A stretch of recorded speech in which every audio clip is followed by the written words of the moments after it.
because you were talking about the time when you have the most severe of the Mogad flare-up, and you said you cannot have access to infusions. Did you mean infusions with pain meds, or did you mean infusions that are somehow anti-inflammatory?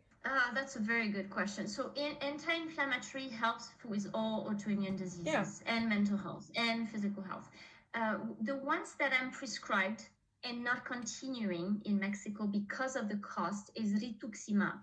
It's used many times for Mogad, and it doesn't always work. So Mogad is one of those cases that used to be confused with MS until I believe 2007. But most of the lesions start in the spine instead of the brain. And so whenever I was going to hospitals with seizures and TIA symptoms and losing my eyesight, they would do MRIs of the brain and they wouldn't see anything. So I would be prescribed a bunch of psych meds, which, you know what, even if it had been severe PTSD, I should have been disabled because of the amount of symptoms and hospitalization that I was getting. But it wasn't the case because I kept on working. So that's also part of the issue, because I had to, right? I had to. So I would lose a job and I would get another one. I would lose a job, I would get another one. And so in Mexico, so I was always complaining when I had those relapses about agonizing bone pain, specifically in the spine, specifically at night, while my lymph node would swell. So there was like a recurrent pattern throughout the years, from maybe that I started noticing 2014. And the agonizing pain got so very bad during 2021 that I was like, you know what, I need an MRI of the spine. This is unbelievable. But they wouldn't approve it in the US. So once I got to Mexico, thanks to being in a PhD program, thanks to the student loans, sure enough, I was coming down from that episode because it was already 2022, but it was still active enough for the lesions to be caught, confirming the demyelinating disease. And it was exactly where my pain always thrived, in the thoracic spine, thoracic bone. And I also had what we call the MS hug, like that. I feel like I can't breathe. I feel like I can't breathe. This is called the MS hug. It confirms demyelinating disease. So I had all the evidence throughout the years of having seen eye doctors for losing my eyesight, where they wrote that it was amaurosis fugax, so they thought it was related to the heart. But I had gathered so much evidence that now we're okay. We have something, we're ready to give you treatment, because whether it's Mogad, NMO, or MS, you can use rituximab for those. So I started treatment during my PhD. Wonderful, thank you. Please do not be upset that I sometimes type in something in the computer, because sometimes when you say a word that I don't know, then I have to translate it so I understand and can follow what you say. Oh, not a problem at all, not a problem. So yeah, the all of these medications that end with MAB, with MAB, I know them because they also asked me if I want them orally. And I actually declined because I read the list of the things that can go wrong, like how do you say it? Say the word, negative effects. Side effects. Yeah, the side effects. Yes, this is the word I was searching for. So when I read this, I actually said, okay, I don't want to do this to myself. So I tried something else. I tried the way of going to the UV light bank 3 times a week. So for me, the problem was the money as well, because in the beginning, when I had huge flare-ups, like my entire body was filled with psoriasis. So it was basically like I was on fire. My entire skin was on fire. I was burning. I couldn't fall asleep because of the pain. So the dermatologist, he gave me a cream that is actually reducing the pain so that you don't feel so much, so that you can fall asleep. But then, of course, the next night you would need it again. So because it's on your entire body. So back in that days, that was around 2020, 2021, 2022. The only way how you could get into a sunbed would be $15 for 15 minutes, approximately. And that was too expensive for me because I would have needed it like 3 times a week. Okay, So I said, okay, I don't have that because I'm on welfare. So I suffered for a few years. And then I was very lucky because a company came out, it came into the city and said, okay, we have a flat rate now. You pay $40 a month and you can go as often as you want. And of course, I jumped onto the possibility because this was what saved me. So I said, thank you, God. Very nice that you brought this company to our city, because now I can pay $40 a month and I can go to the sunbed as often as I want. And of course, it reduced my pain. It reduced the inflammatory reaction on the skin. It was just fantastic. Yeah. So for me, my way was to say no to the drugs and instead go to the sunbed.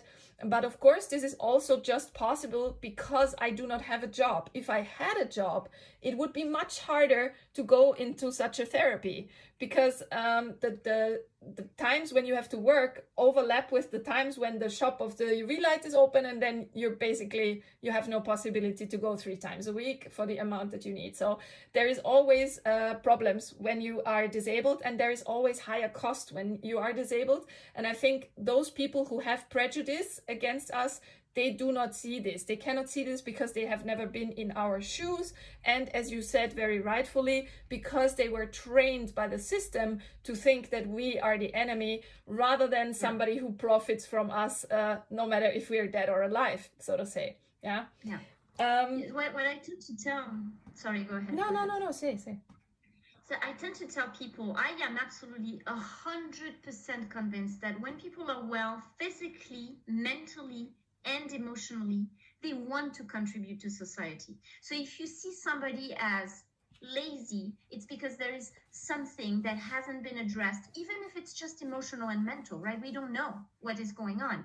But somebody that's happy, fulfilled, and well contributes and wants to contribute to society. But we've been told the other way, right? We've been told that those are lazy, while billionaires are sitting watching TV and making us fight over each other. Yes, exactly. I agree. That is something that has been instilled into people since childhood, because they work very much not only with that argument that you mentioned before, where you say, oh, it is a very noble thing to do, to be in hustle culture and to burn the candle at both ends, so that in the end you will have a burnout and you can wear the burnout like a badge and say, oh my God, I was such a great worker that now I am in burnout. Yeah. Or the other way around, it is the targeting, that they have a scapegoat to point on, because when the times are getting tougher, like right now, where the prices go up and people can't afford, then they need a scapegoat. And the easiest scapegoat is, of course, the disabled person that's on welfare, because it's easy to point the finger and say, oh, that's you, because you don't work and you get all the money. So it's no matter from what direction you look, we are always the ones who look bad in this system. But I think to look through all of this game, you also need God, because personally, I think that people do not decide to wake up and smell the coffee. They do not decide to, I go down the rabbit hole, I do the research online, I find out what kind of programming there is in society.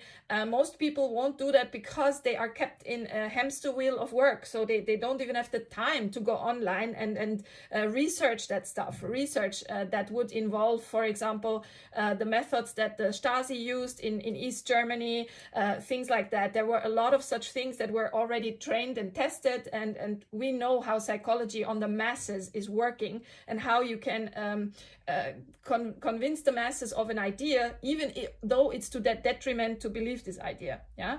So all of the indoctrination, the propaganda, you could research it and you could find out what is actually happening, but people do not have the time or the energy to actually do that.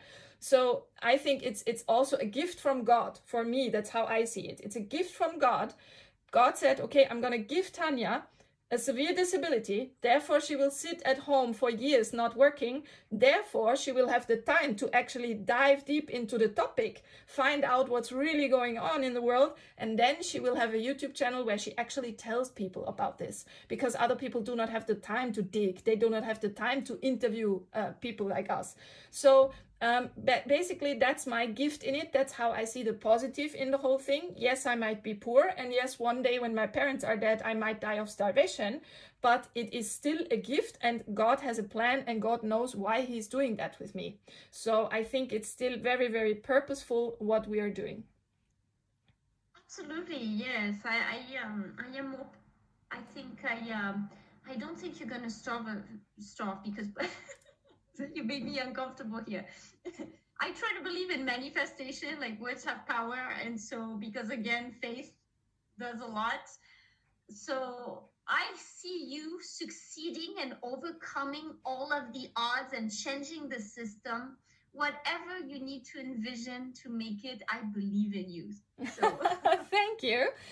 This is a very powerful manifestation that you just did for me. Thank you very much. But I see it like this. Just like the dark side sees that they win either way, no matter if we live or die, I also say I win either way. Because if I die, I go to heaven and Jesus will welcome me with open arms. Whereas some other people might not. Yeah. Some other people might stay a poltergeist on earth. I don't know. Yeah. Go to some house and scare the people there. So even if that would happen, I am still safe because after my awakening experience, I don't know if you had something like that, but I had a spiritual awakening experience as I was diving deep into the Advaita Vedanta, which is old Vedic scripture. So after I had this, I realized I am not this body, I am not this name, I am not this person, I am actually the source which is watching this person play out a life, a human life. And as soon as that realization was there, the whole thing was no problem anymore. I said, well, then there is nothing to fear. What do I have to fear now? I do have nothing to lose at all because, everything that I used to own or have is already gone. My house is gone, my car is gone, my money is gone, my savings gone, my cat is gone, my friends are gone. So what do they want to take from me? There's nothing they can threaten me with, right? So there is no need to fear, no need to be sad, nothing. I just live. I breathe in, I breathe out. And that's it. That's all there is. And there is nothing to it. And there is no need to change anything, no need to do anything. It's fine the way it is. And as soon as you arrive at that point, there is not much that can shock you anymore, especially if you have been diving deep into certain rabbit holes, like all of the stuff that is coming out in the Epstein files now is something I have read 6 years ago. 6 years ago, I already knew this. And when I said it to people, they were going like, you're a tinfoil hat and you're cray cray. So now I sit there and everybody's super shocked and I sit there like, well, I told you. But you didn't want to believe. So for me, there is absolutely nothing anymore that can come that would shock me or throw me off the rail or anything. If I live, I'm super happy. If I die, I'm super happy. Because after all, I do not have a reason to live, but I also do not have a reason to die. I am just fine where I am, and it doesn't matter where that is. So for me, that's a beautiful place to be. Yes, I think that a lot of people that have materialistic things have been sold their spirit. They have lost their passion for life, and they don't remember what they wanted to do when they were kids. And that's truly handing it to the system. But once you have nothing, you have two choices. Okay, the only thing I have left is my spirit, which keeps me bright, alive, moving forward, no matter what, no matter where. Or I also give that to the system and I just fall deep into depression and makes them win easier, right? So I used to be severely depressed. I mean severely depressed. I experienced post-traumatic growth, like I said, beginning of 2022, which is what I would, divine intervention meets post-traumatic growth, something like that. And I started remaking I started working a lot on brain rewiring. So I did a lot of work on myself, everything that I listened to, not everything, because I'm also highly involved in social justice. So I do hear the negative narratives of how horrible the world is right now. But I balanced it out so intentionally with trying to watch my words, trying to watch what I read, trying to listen to inspiring podcasts and people overcoming the odds. Like, you know what? If I had a daughter, I would want her to believe in the impossible. I would want her to change the system, never get bought, never give away her soul, never give up on her spirit, be as delusional in the most beautiful way that you can ever be. And that has kept me moving. This is why I now have my LLC company. I'm working on making a documentary and a movie, and I've gotten a few books out, and I'm connecting with people, amazing people like you, which reach out to me from the other side of the world. So I feel blessed beyond measure and reassured constantly that there is a reason for all this. Yes. So yeah, I'm so thankful for all of it. The lowest one, the lowest point in my life wouldn't, if they hadn't happened, I probably would have never met you today, because I wouldn't have a LinkedIn, because I wouldn't have done podcasts or work on that documentary. So I try to see all this, okay, where is the lesson and the reassurance? And every single day I'm bombarded by blessings that I didn't have a few years ago. For me, the method you chose to say to your hypothetical child, that would not be the right method for me, because I know myself, if I would go into hyper hope, then I would also go to a hyper disappointment. So for me, that's not the ideal. I always try to stay as realistic as possible, so not super hyped and positive, and also not super fear-mongering. But let's stay with what is fact, and let's stay with what we can work with right now. That is my personal approach. And the reason why I do that is because of, I don't know if you ever have heard the word louche. So they intentionally, the system will make the masses have high hopes, because when they destroy the hopes of the masses by saying, oops, sorry, we don't have health insurance anymore, you have to pay all of your medications for yourself, bye-bye. Then many people go into shock response, because for years they have been expecting that their medication is paid and stuff. So they keep you in this hope. They tell you, everything's safe, everything's fine, nothing's happening. And then boom, they will announce that something is wrong.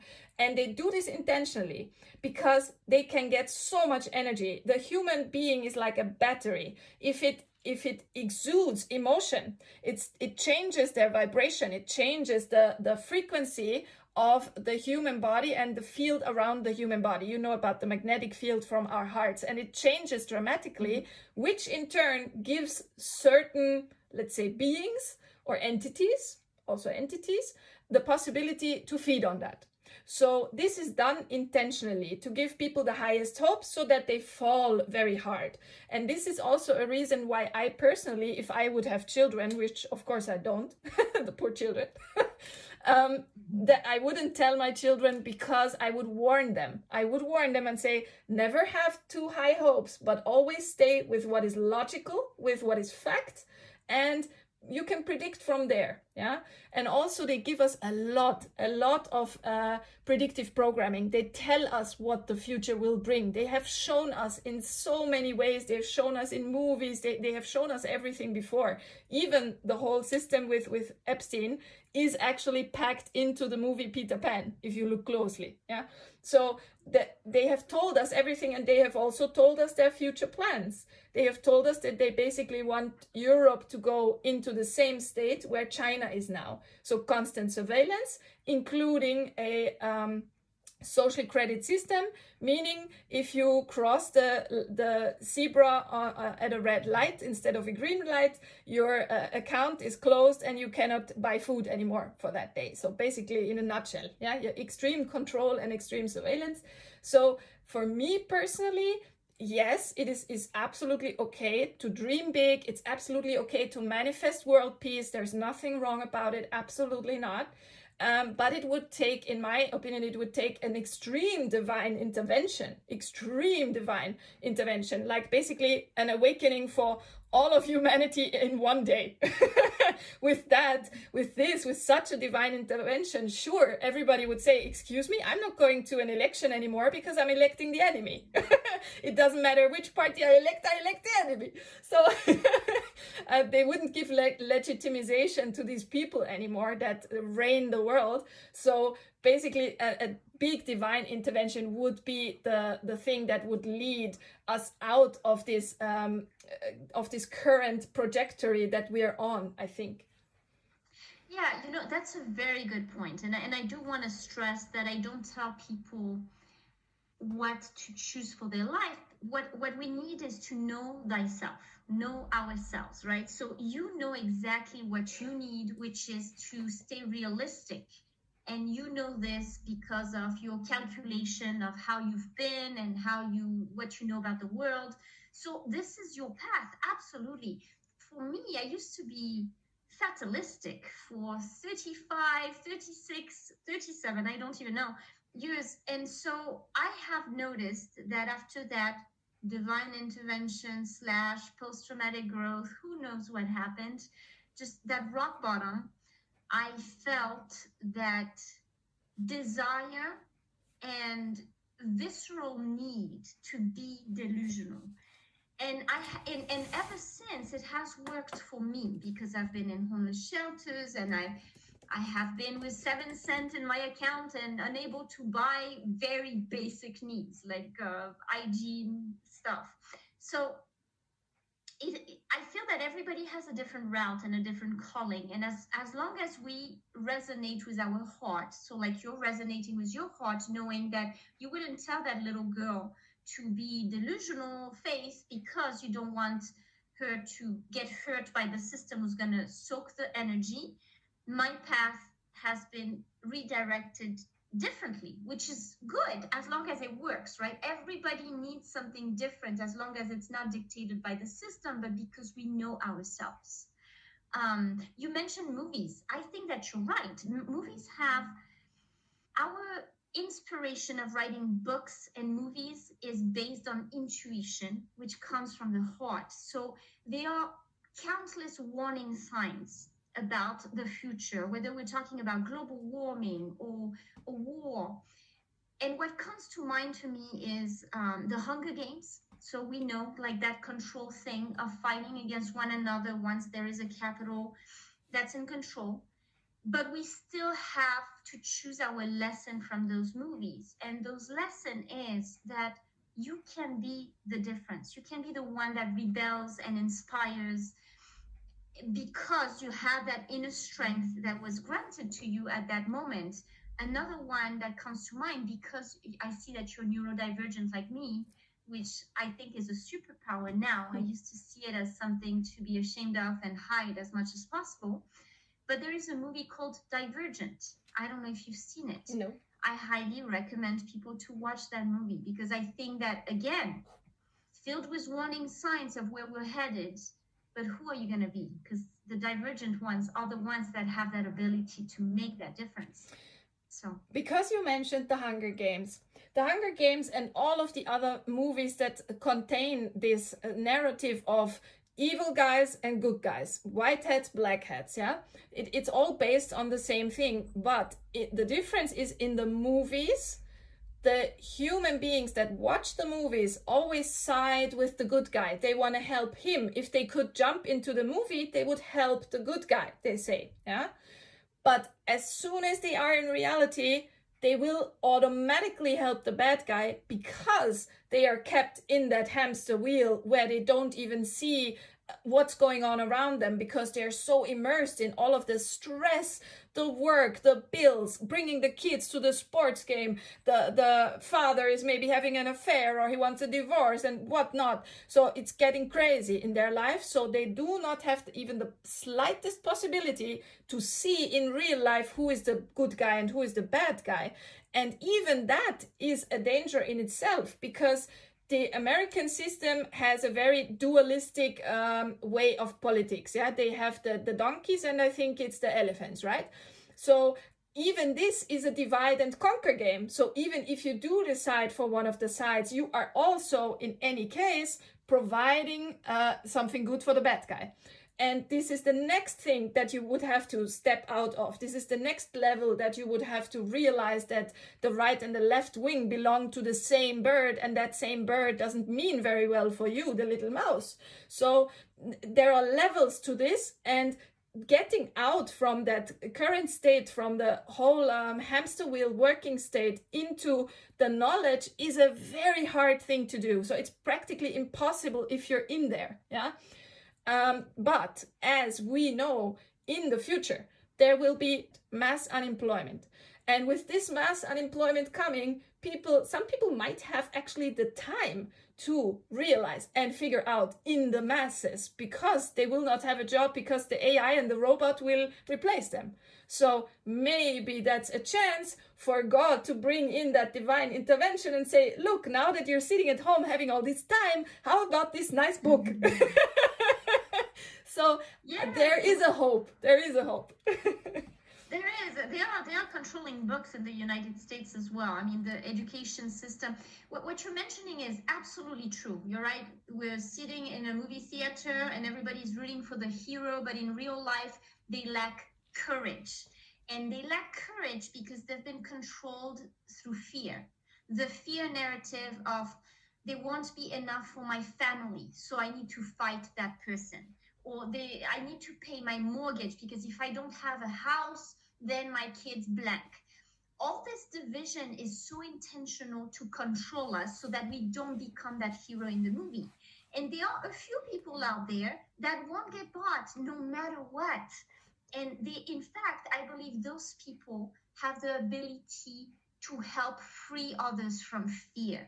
And this is their task on earth. Like you, I think you're doing that through your podcast. I'm doing this in a different way by repeating the narrative of, you know what, if manifestation is real, because the power of the heart with aligning with the thought of desired outcome is maintained, sustained, embodied, then it comes to life, then we can go big. There's people like Jim Carrey. I love Jim Carrey, who talks about how he manifested his millions of dollars while being homeless, living in his car. There are countless stories like that. And those are the stories that we need to expose ourselves to so that we build on what we need. So for me, I need the delusional faith. For you, it's finding that balance with reality. For the next person, it might be to be rebellious and negative, and all of it has its purpose, right? You actually led me to a very interesting picture in my mind. Imagine a triangle, and on each dot of corner of the triangle, you have a word with T. You have truth, targeting, and torture. And the reason why I connect these is because if you tell the truth, if you are authentic, you will be targeted. If you are targeted and the scapegoat, you will be tortured because you will lose a lot of things. Yeah? You will lose your livelihood and everything. But that brings you right back into truth, because the more the system is torturing you, the more authentic you become, because then you have nothing to lose anymore. So it's a triangle of truth, targeting, and torture. And for me, this targeting, it went on for more than 20 years. Like in 2004, they first targeted me because they realized, like you, that I have a mind that thinks in different layers. I am quite smart. I can, with pattern recognition, I can put pieces together that other people cannot see. So they immediately saw me as a danger. And for many, many years, actually between 2004 and 2020, I didn't know I was a target. I didn't know that I experienced all of the things that come with targeting, which is very, very detrimental to your life and to your health. But as soon as I found out and I learned all of their methods, which are basically the same methods that Stasi used against the East Germans, so Zersetzung in the widest sense.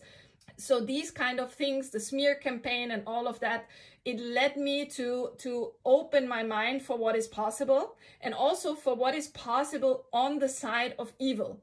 So right now I'm in a state where I can hold the space for all that there is. I can hold the space for the Most High, for love, for goodness, but I can also hold the space and the knowing of how many absolutely disgusting atrocities the evil side can do.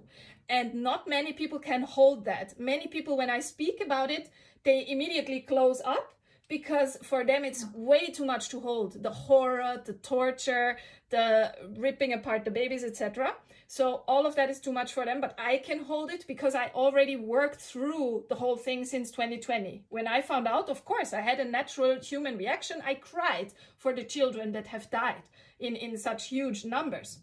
But also when I worked through it and I dealt with these emotions and looked behind every single trigger I had, then after that, now I am like a huge plate that can carry a lot of weight. I can carry much more than other people. I'm basically like a Hulk Hogan, you know, or Chuck Norris in the spiritual realm. Yeah, I can hold knowledge for both sides, and this is a superpower, as you said very rightfully. Awesome. Yes, I am cheering you on from the other side of Earth. Wow, this interview is 1 hour now, and it went completely different than we actually thought. No, we can schedule another one at your liking. Yes, I think so too. It's absolutely no problem. We will exist a little longer, even though they don't like us to. So yeah, we will do that, definitely. You can reschedule as many times as you need, because I believe that it is meant to be. That friendship is going to happen all over the world, right? You and I, we start, and then more friends around the world. Yes, we will find the right people. So I hope that even though I recorded this with my handy camera, that still it will be fine. It will be a bit of a less quality, but that's okay. Those who have to see this information will get it anyway. And yeah, thank you so much for the time that you have been taking, and I wish you a very good day over there on the other side of the world. And here it's starting to be night, and I will go to sleep later. Likewise, my dear, I wish you a good night. Thank you. Bye. We'll be in touch.